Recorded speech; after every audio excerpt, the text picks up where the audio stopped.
तो चलिए आज एक कमाल की यात्रा पर चलते हैं। एक ऐसा सफर जो हमें आसमान की ऊंचाइयों तक ले जाएगा, उन अदृश्य परतों के बीच से जो हमारे ग्रह को चारों तरफ से घेरे हुए हैं। ये एक ऐसी दुनिया है जिसे हम देख तो नहीं सकते, पर जिसके बिना हम जी भी नहीं सकते। तो कभी सोचा है कि वो कौन सी अदृश्य ढाल है जो हमें अंतरिक्ष के खतरों से बचाती है और जिसकी वजह से धरती पर जीवन मुमकिन है? जी हाँ, जवाब है हमारा वायुमंडल, जो आज के हमारे इस सफर का असली हीरो है। इसे ना एक बहुत बड़े कंबल की तरह समझिए। ये गैसों का एक ऐसा कंबल है जो न सिर्फ हमारे ग्रह का तापमान बिल्कुल सही बनाए रखता है, बल्कि हमें स्पेस से आने वाली खतरनाक चीजों से भी बचाता है। तो इस सफर में हमारे 5 मेन स्टॉप्स होंगे। हम सबसे नीचे वाली परत से शुरू करेंगे और एक एक करके आसमान की बुलंदियों को छुएंगे। तो क्या कहते हैं, शुरू करें? चलिए अपनी चढ़ाई शुरू करते हैं। पहली 2 लेयर से, वो परतें जो हमारी रोज की जिंदगी से सबसे ज्यादा जुड़ी हुई हैं। देखिए, इसका नाम ही सब कुछ बता देता है। ग्रीक में ट्रोपो का मतलब होता है बदलाव, और इस परत में मौसम लगातार बदलता रहता है क्योंकि यहाँ गैसें हमेशा हलचल में रहती हैं। असल में यही तो हमारा घर है। ये परत हमारे सबसे करीब है। सोचिए, एटमॉस्फेयर की 75% हवा और लगभग सारा का सारा पानी सब यही है। तभी तो धूप, बारिश, बादल सब कुछ यही बनता है। यहाँ एक मजेदार बात पता है क्या है? हमें लगता है कि हम ऑक्सीजन में सांस लेते हैं, पर जिस हवा में हम सांस लेते हैं ना, वो असल में 78% नाइट्रोजन है। जिंदगी देने वाली ऑक्सीजन तो सिर्फ 21% ही है। अच्छा, अब थोड़ा और ऊपर चलते हैं। अगली परत है समताप मंडल। स्ट्रैट का मतलब है परत, और ये नाम बिल्कुल सही है क्योंकि इसके अंदर भी अलग अलग परतें बनी हुई हैं।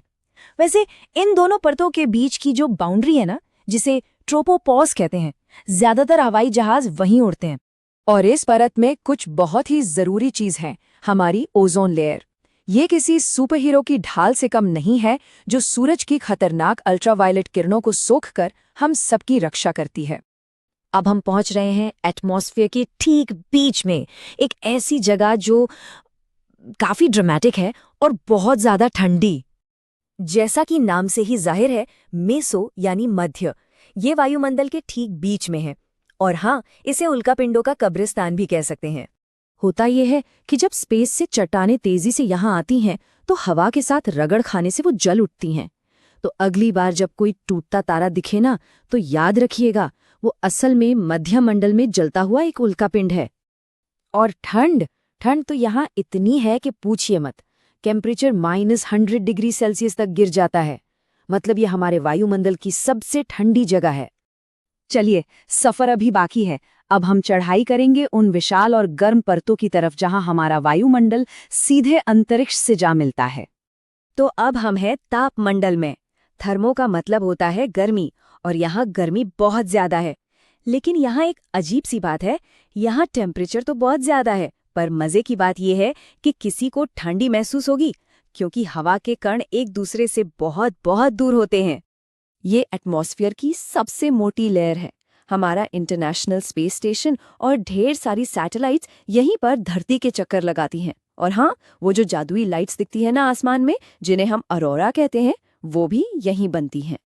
और लीजिए, हम आ गए हैं अपनी आखिरी मंजिल पर, वायुमंडल की अंतिम सीमा, बहिर्मंडल। एक्सो का मतलब है बाहर, और ये परत बस धीरे धीरे अंतरिक्ष के अंधेरे में खो जाती है। यहाँ पर धरती की ग्रेविटी इतनी कमजोर पड़ जाती है कि हवा के कण बस स्पेस में उड़ जाते हैं। एक तरह से ये हमारे एटमॉस्फेयर का फाइनल गुड बाय है। तो सफर तो पूरा हो गया, पर एक सवाल मन में जरूर आता है। जैसे जैसे हम ऊपर गए, टेम्परेचर कभी गिरा तो कभी अचानक बढ़ गया। आखिर ऐसा क्यों हुआ? ये बिल्कुल एक रोलर कोस्टर राइड जैसा है ना? टेम्परेचर पहले गिरता है, फिर बढ़ता है, फिर और तेजी से गिरता है, और फिर तो सीधे आसमान छूने लगता है। तो इस टेम्परेचर के खेल के पीछे का राज क्या है? चलिए इस गुत्थी को सुलझाते हैं। देखिए, शोभ मंडल को गर्मी मिलती है हमारी जमीन से, इसलिए जैसे जैसे हम ऊपर जाते हैं ये ठंडा होता जाता है। लेकिन समताप मंडल में मौजूद ओजोन परत सीधे सूरज की गर्मी को सोखती है, जिससे वहां का टेम्परेचर बढ़ने लगता है। फिर आता है मध्य मंडल, जहां हवा इतनी पतली होती है कि वो गर्मी को पकड़ ही नहीं पाती, बल्कि कार्बन डाइऑक्साइड जो थोड़ी बहुत गर्मी होती है उसे भी बाहर निकाल देती है, और इसीलिए ये बहुत ठंडा हो जाता है। और आखिर में तापमंडल, वो तो सीधे सूरज की सबसे तेज किरणों को सोखता है, जिससे उसका टेम्परेचर रॉकेट की तरह बढ़ जाता है। तो घूम फिर कर बात वहीं आ जाती है, हमारे कंबल वाली। भले ही इन परतों के अंदर टेम्परेचर का रोलर कोस्टर चलता रहे, पर कुल मिलाकर हमारा वायुमंडल एक परफेक्ट कंबल की तरह काम करता है, जो हमारी धरती को जिंदगी के लिए बिल्कुल सही बनाए रखता है। तो ये सफर हमें ये दिखाता है कि हमारा वायुमंडल कितना जटिल, कितना सुंदर और कितना ज्यादा जरूरी है। और ये हमें एक बहुत बड़े सवाल के साथ छोड़ जाता है, हम अपनी इस कीमती ढाल को बचाने के लिए क्या कर रहे हैं और हमें आगे क्या करना चाहिए। ये एक ऐसा सवाल है जिस पर हम सभी को सोचने की जरूरत है।